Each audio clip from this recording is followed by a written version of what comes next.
एक सवाल और था, वो पूछ देता हूँ। वो अरविंद साहब जी भी लिख रहे हैं, वो धर्मांतरण, क्योंकि आप लोग कई बार लिख देते हैं कि धर्मांतरण रोकने के लिए भी ये 341 का प्रयोग हो रहा है, तो वो एक बात लिख रहे हैं, मैं वो पूरा कोटेशन पढ़ दे रहा हूँ। मैं थोड़ा करीब आगे पढ़ता हूँ। संवैधानिक नैतिकता का कार्य धर्मांतरण की सुविधा के बजाय संवैधानिक मूल्यों, मानदंडों और प्रावधानों की प्राप्ति सुनिश्चित करना, धर्म धर्म और अंतःकरण का व्यक्ति की पसंद के ईश्वर और अलौकिक शक्ति के साथ गहरा संबंध है। इस तरह का संबंध भौतिक वस्तुओं के लाभ की इच्छा से परे होता है। भौतिक लाभ का लालच किसी भी व्यक्ति को धर्म परिवर्तित करने से नहीं रोक सकता। यदि व्यक्ति अपनी आंतरिक चेतना के आधार पर आश्वस्त हो जाता है कि फला भगवान या धर्म उसके विवेक के लिए सबसे उपयुक्त होगा, अतः यह पूरा तर्क दलित के धर्म की पसंद की को लांछित करता है। वो ये कह रहे हैं कि जो ये कह रहे हैं कि दलित जो है 341 की वजह से वो धर्मांतरित नहीं हो रहे मुसलमानों में, दरअसल ये उनको उन पर लांछन लगाया जा रहा है कि ये तो अंतःकरण का मामला है कि हम किसी एक ईश्वर को ज्यादा पसंद करते तो हमको भौतिक लाभ से ज्यादा हम तो अपने आंतरिक चेतना की ओर जाएंगे। तो आप जो है भौतिक लाभ लेने का लांछन लगा रहे हैं दलितों पे कि वो भौतिक लाभ के कारण जो है हिंदू बने, वरना वो तो ईसाई बन जाते या वो मुसलमान बन जाते। मेरे सवाल सवाल क्लियर हो गए जो अरविंद भाई सवाल कर रहे हैं? सवाल क्लियर हो गया ना? पकड़ क्या क्या वो सवाल कर रहे हैं? जी नंबर जवाब देंगे? जी मैं देता हूँ जवाब। थोड़ा सा आप 1-2 मिनट बोल दे, मैं देता हूँ। मैं सोच रहा हूँ एक रिकॉर्ड निकाल। ठीक है, देखिए जैसे ये बात बार बार उठती है और सत्ता के गलियारों में ये बात आई भी थी। किसी एमपी से किसी बड़े नेता ने कहा था कि हमें डर है कि अगर हम आरक्षण दे देंगे तो बहुत सारे दलित मुसलमान हो जाएंगे, ईसाई हो जाएंगे। तो उनसे उन्होंने जिम्मेदारी लेने के लिए कहा कि आप क्या जिम्मेदारी ले सकते हो कि अगर हम ये कर देते हैं तो लोग मुसलमान नहीं बनेंगे, ईसाई नहीं बनेंगे। तो वो जिम्मेदारी नहीं ले पाए, डर गए। तो इस पे एक चीज ये कही जा सकती है कि एसटी आरक्षण में मुसलमान हैं, लेकिन आदिवासी लोग जो है इस्लाम कबूल नहीं कर रहे हैं।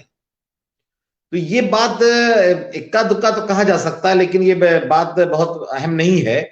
हाँ, ये डर है उनके पास, ये कांग्रेस के पास भी डर है, ये संघ के पास भी डर है कि अगर हमने 341 को में मुसलमान ईसाई को शामिल कर लिया तो हम जो बाढ़ है धर्म परिवर्तन की, बाढ़ आ जाएगी, हम उसको रोक नहीं पाएंगे। जबकि ऐसा सच नहीं है। भारत और दुनिया बहुत आगे निकल चुकी है। जिनको मजहब बदलना है वो बदल ही लेते हैं, और जिनको नहीं बदलना है वो नहीं बदलेंगे। अलबत्ता इसमें एक बात ये कही जा सकती है कि इस मामले में भारत दुनिया का अकेला देश है जो मुसलमानों और ईसाइयों को लालच दे रहा है हिंदू बनने के लिए। कि कानून बनाया इसने 1962 में कि अगर आप फिर से मजहब घर वापसी कर लेते हैं तो आपको जो है वो आरक्षण के सारे फायदे दे दिए जाएंगे। जी नुरलन भाई, आप कुछ कहेंगे? हाँ मैं कह रहा हूँ, बोलूं? जी जी बोलिए।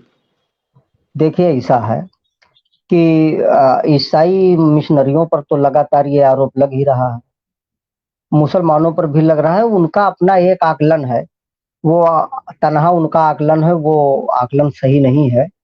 आपके यही अकबरपुर, मेरे यहाँ अम्बेडकर नगर, जिला मुख्यालय अकबरपुर से मुश्किल से 5 किलोमीटर की दूरी पर एक फरीदपुर अफजल एक ग्राम सभा है। उस ग्राम सभा में हमारे यहाँ एक हुआ करते थे सांसद राम प्यारे सुमन। तो उसी ग्राम सभा में एक आदमी अभी जल्दी खड़ा हुआ, दिवाकर नट बिरादरी का, वो प्रधान बना। दिवाकर प्रधान बना और चुनाव लड़ा, जीत गया।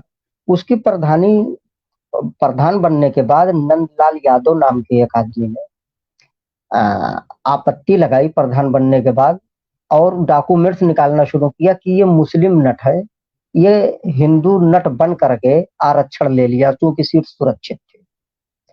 तो दिवाकर बन गए थे। तो जब उसने दिवाकर की कुंडली खंगालनी शुरू की तो दिवाकर के दादा तक पहुंचा, पिता तक। दिवाकर के पिता रशीद नाम था, राम प्यारे सुमन जी ने, वो मुस्लिम नट थे और नमाजी थे, उनके पिता हाजी भी थे। रशीद के पिता हाजी थे और रशीद खुद बताते हैं कि 5 टाइम के नमाजी थे। तो उन्होंने कहा कि ऐसा है यार, हम तुमको कहीं लगा देते हैं। परहेजगार थे रशीद के और भाई, और रशीद भी परहेजगार थे। उन्होंने अपना नाम श्री राम रखा, अपने एक लड़के का नाम बदल के भृगुनाथ रख दिया। तो उन्होंने तहसील में चपरासी की नौकरी लगवा दी भृगुनाथ की, और भृगुनाथ उसके बाद परमानेंट हो गए। और आज हालत यह है कि उनके घर में लगभग 7 सर्विस है। एक खाद्य सुरक्षा अधिकारी है, एक दरोगा होकर मर गया, उनके लड़की शिक्षिका है, एक क्या नाम है पूर्व प्रधान हो चुका है, तभी ये कुंडली निकली जब वो प्रधान हुआ। मतलब कोई टीचर है, एक दरोगा रह चुका है, एक खाद्य सुरक्षा अधिकारी है, बाकी के लड़के पढ़ रहे हैं साथ में। और तो वो हिंदू नट है आज, रशीद श्री राम हो गए। तो ये कहना कि दुनिया की लालच में आदमी दीन नहीं बदलता। देखिए, जब आप दिल से कोई चीज किसी को, जैसे आदमी होता है एक खानदानी मुसलमान, एक पैदाइशी हिंदू, पैदाइशी मुसलमान, पैदाइशी ईसाई, तो उसके लिए धर्म बहुत मायने, कभी कभी आम लोगों, बहुत लोगों के लिए बहुत मायने धर्म नहीं रखता। अगर दुनिया बन रही है तो दुनिया बिकी है भाई, रसूलों की मुखबिरी हुई है इस दुनिया।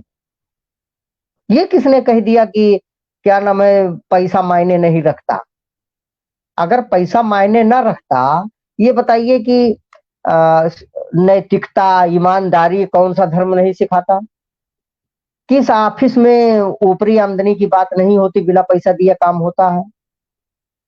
तो इतना आदमी नहीं डर रहा है, थोड़ा थोड़ा करके, थोड़ी थोड़ी डर जब खत्म होती है तो बिल्कुल डर खत्म हो जाती है।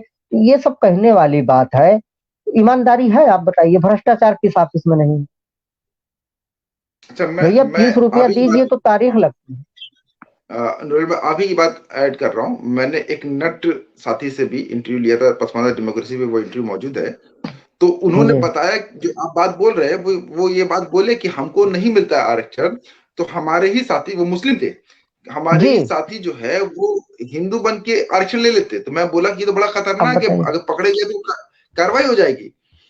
इसमें मैं एक बात और कह दूं, वो पहले श्री राम बज़ाहिर बने, हाँ, नमाज पढ़ते थे, लड़का हो गया, समझ रहे हैं, लड़का हो गया चपरासी।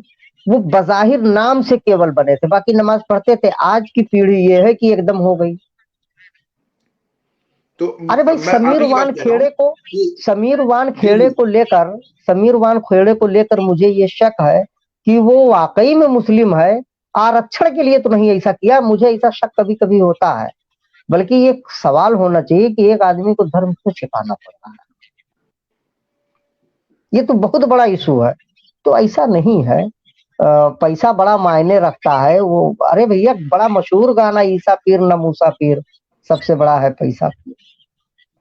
जी, अच्छा, वो आप तो अभी जो आपने जो बात कही, वो तो मुस्लिम नट, मतलब जो उन लोगों की बात जिनको नहीं मिल रहा है, वही कन्वर्ट होके उधर चले जा रहे हैं ना, जी, लालच में जा ही रहे हैं।